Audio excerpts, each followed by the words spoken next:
Shruthi Satya, and welcome to Agora Math Circle. Before you continue watching this video, make sure to subscribe to the Agora Math Circle channel. Today, we're going to be learning a new concept, algebra. Now, before we move on to algebra, since it is a little tricky learning it the first time, we're going to review some concepts that we've learned already, starting with adding positive and negative numbers. Let's do a quick example using number lines. We have 2 plus 3. 2 plus 3 is the same thing as starting at 2 and jumping 2 spaces to the right, since going to the right is addition and going to the left is subtraction. So we're moving 3 spaces to the right and we land on 5. So we know that the answer is 5. Moving on to number 2, you have 2 minus 3. Now, 2 minus 3 is the same thing as starting at 2 and moving 3 spaces to the left. That would be 1 space, 2 space, and 3 space. That would be negative 1. So the answer would be negative 1, since we already know that when you subtract, you move to the left. So that would be 2 minus 3, which is negative 1.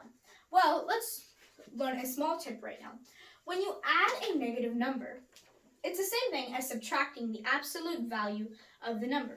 So, for example, if we have 2 plus negative 3, we would know that that would be 2 minus 3, since adding a negative number is the same thing as subtracting the absolute value of this number right here. So negative 3, the absolute value, would be 3, since we know absolute value is always the positive way of that number. So that would be 2 minus 3. So the answer, again, would be negative 1 to the number line that we just used to represent that. Moving on to multiplication. Now, we know that multiplication is basically just repeated addition. Knowing that, let's go over these 2 examples. We have 2 times 3. 2 times 3 is the same as adding 2 3 times. So that would be 2 plus 2 plus 2. Because 2 times 3 is adding 2 to itself 3 times. So that would be 2 plus 2 plus 2, which is equal to 6. Now, let's do negative 2 times 3. Well, negative 2, again, what you're doing is you're adding negative 2 to itself 3 times. So you do negative 2 plus negative 2 plus negative 2. Well, didn't we just learn a tip that adding a negative number is the same thing as subtracting the positive or the absolute value of that number? So this would be negative 2 minus 2 and plus negative 2 again would be minus 2. So you just get negative 2 minus negative 2 minus negative 2, which is equal to negative 6. Now, do you see a pattern here?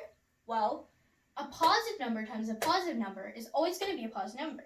But we have a negative number right here and a positive number right here. And what do we get? We get a negative number. So based on that, let's just go over some rules. Rules for multiplying. Well, if you multiply a positive number and a negative number, you're always going to get a negative number. And even if you switch these 2 up, since it's multiplication, it wouldn't matter. If you have a negative number first and then a positive number and you multiply it, you're still going to get a negative number. And if you multiply 2 negative numbers, negative number and another negative number, you're going to get a positive number. And if you multiply a positive times a positive, you're obviously going to get a positive number. So positive negative equals negative, negative positive equals negative, negative negative equals positive, and positive positive equals positive. These are some rules that you have to know in order to do algebra. So let's actually move on. Now let's review some more concepts in algebra. Exponent rules. Let's look at all of these laws. Anything, or A stands for any number. Any number to the power of 1 is the same number.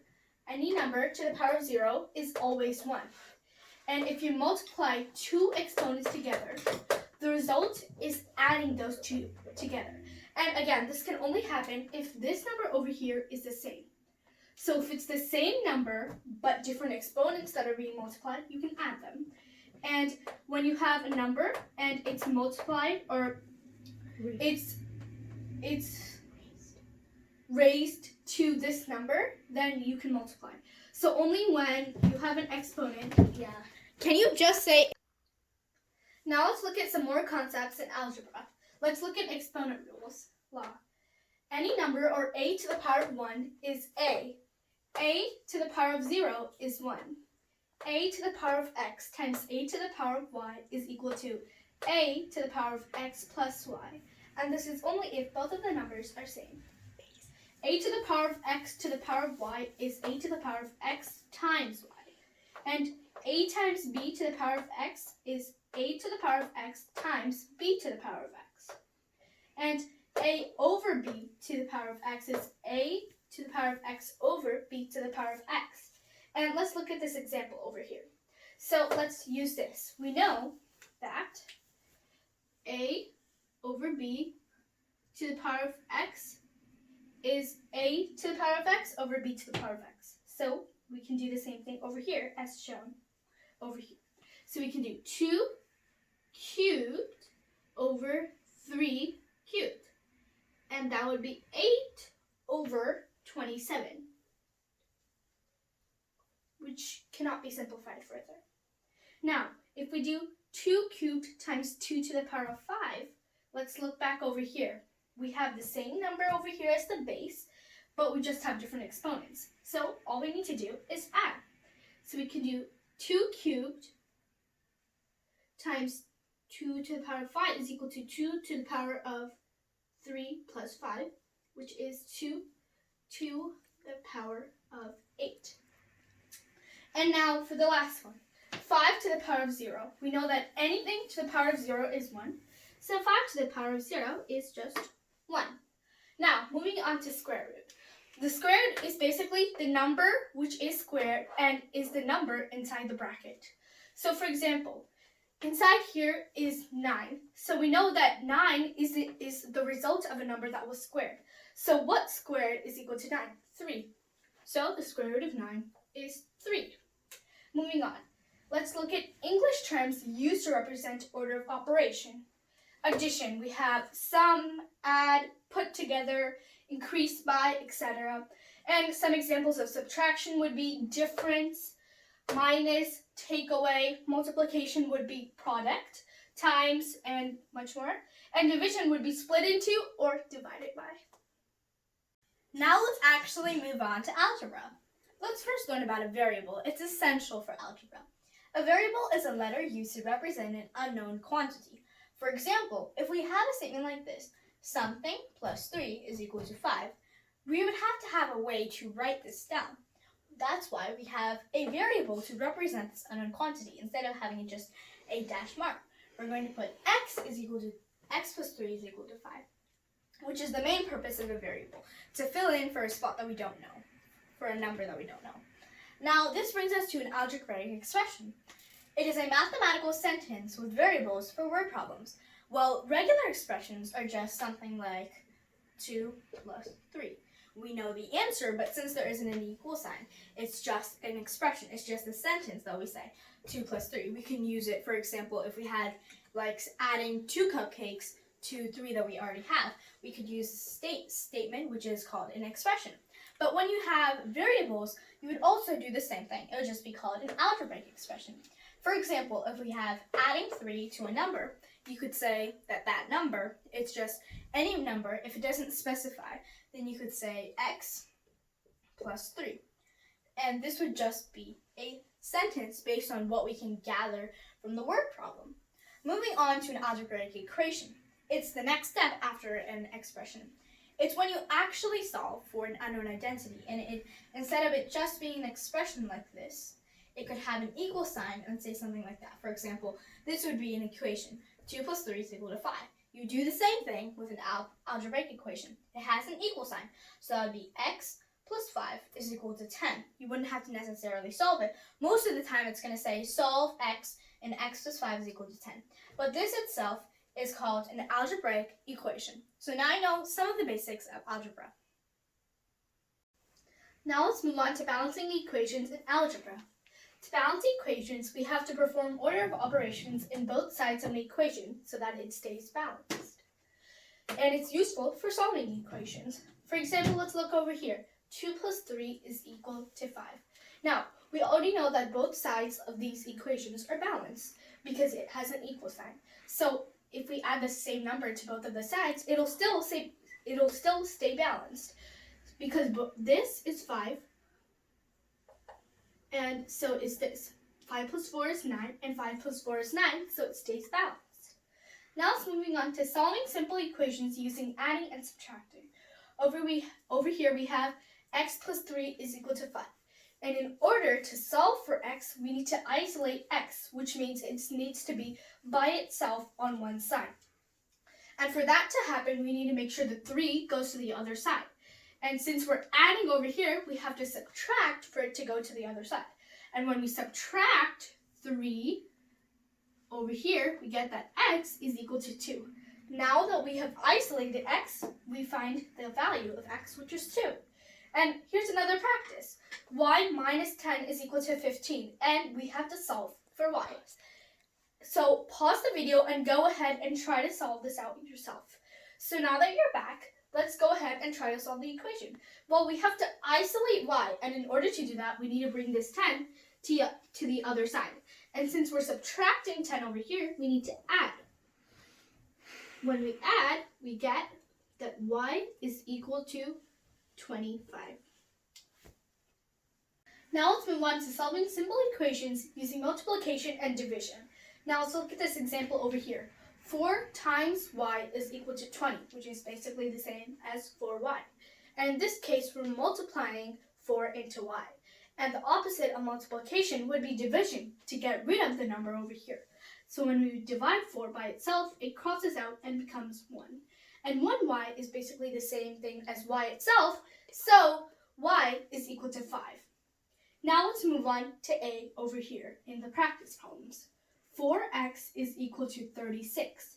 Over here, we're also multiplying a number into x. So to get rid of the number, we have to divide. So 4x divided by 4 is equal to 36 divided by 4, and x is equal to 9. Make sure to box in your answers. Now, moving on to B over here. Y plus 25 is equal to 53. And as we did over here, we're adding a number to y. So to get rid of it, we have to subtract it so that it crosses out. So we have to subtract 25 over here and subtract 25 over here as well.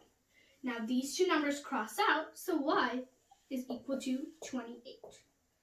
And we can box in our answer over here. And in C over here, it's basically a mix of what we did in multiplication and division, as well as adding and subtracting simple equations. Over here we have 4x plus 3 is equal to 15. What we're first going to do is isolate x by subtracting 3. It's always important that you subtract the number next to x instead of dividing or multiplying. So let's first subtract the 3 so that we get 4x is equal to 12. Whenever you have problems like this, you can think of it as 4 is part of the problem until you get rid of the numbers next to it, so that it's easier. But of course, you're always going to have to divide by 4 over here, and x is equal to 3. So remember, whenever you get problems like this, whether it's dividing or subtracting or multiplying or adding, you should always do the addition and subtraction and then the multiplication and division. So now we've come to our final 3 concepts, the 3 laws: commutative law, associative law, and distributive law. The commutative law says that the order of the numbers in the equation does not affect the results. For example, a plus b, in which a and b are 2 numbers in the equation, is equal to b plus a. For example, if you have 2 plus 3, it should be equal to 3 plus 2, because 2 plus 3 is equal to 5, and 3 plus 2 is also equal to 5. So you know they're the same thing. So if you have to perform the order of operation of addition, then it doesn't matter which order you put the numbers, it'll always be balanced. Moving on to multiplication. For multiplication in the commutative law, it also makes sure that it's balanced. 2 times 3 is equal to 6. 3 times 2 is also equal to 6. So the commutative law applies to multiplication. Now, it does not apply to division or subtraction. For example, let's say we have 2 minus 3 is equal to 3 minus 2. Well, we know that we're subtracting a bigger number from 2. So that's going to be negative 1. And 3 minus 2, we know, is equal to 1. Negative 1 is not equal to 1. So the commutative property does not apply to the order of operation of subtraction. Let's look at division. You have 2 divided by 3 is equal to 3 divided by 2. Well, that's 2/3 is equal to 3 over 2. And even without simplifying, I already know that that's not true. Moving on to associative law. The associative law says that the grouping of the numbers does not matter in an algebraic equation. For example, you have a plus in parentheses b plus c is equal to a plus b in parentheses plus c. Because, for example, if you look here, 2 plus 3 plus 4 is equal to 2 plus 3 plus 4. Now, you know that by PEMDAS, you have to perform what's inside the parentheses first. So 2 plus 3 is equal to 5 plus 4. And you also have 2 plus what's inside the parentheses, which is 7. 5 plus 4 is 9. And 2 plus 7 is also 9. So you know that the order of how you group the numbers does not matter. So you know that it applies to addition. It also applies to multiplication. A plus b times c is also equal to a times b times c. Now, let's look at this. You have 2 times 3 times 4. First, you have to do what's in the parentheses. 2 times 3, which is equal to 6. 6 times 4. Then you have 2 times 3 times 4. 3 times 4 is 12. So you have 2 times 12. 6 times 4 is 24. And 2 times 12 is also 24. So you know it does apply to multiplication. However, it does not apply to division or subtraction like the above. Moving on to our final law, distributive law. Distributive law says basically is multiplying what's on the outside of the parentheses times what's in the insides of the parentheses and distributing what's on the outside to each of the terms inside. If you don't understand, let me show you an example. If you have a times b plus c, and you don't need to really write a multiplication symbol since you already know that you're multiplying. A times b plus c is equal to a times b. You could just write ab and plus ac since you're distributing, because it's a times b and then a times c. And you have to add these two. Knowing that, let's solve this right here and check our answers later. Now, you have 2 times 3 plus 4. So let's distribute. You first have 2 times 3, which we know is 6. And then you have 2 times 4, which we know is 8. And when you add, you get 14. Let's check our answer by actually performing through PEMDAS. We know that that's 2 times 3 plus 4 is 7. And that's 14. And since we have 14 here and 14 here, we know that that's right. Now, this is mainly useful for when you have variables, because when you just have numbers inside here, you already know, you can already use parentheses, add what's in the inside, and multiply what's on the outside. Now, let's say you have something like 3 times x plus 7. You simply cannot just add what's in the parentheses because you don't know what x is and multiply it by 3. Instead, you can distribute what's on the outside to simplify. And that would be, in this case, it would be 3 times x, which is 3x, plus 3 times 7, which is 21. So these are the 3 laws. Don't forget to subscribe and like. If you have any questions, you can email info@agoramathcircle.org or comment below and we'll reply back. Maybe. And if you want to see practice things or anything about us, you can visit our website, which is basically the end of the email, but without the info and the end. So bye!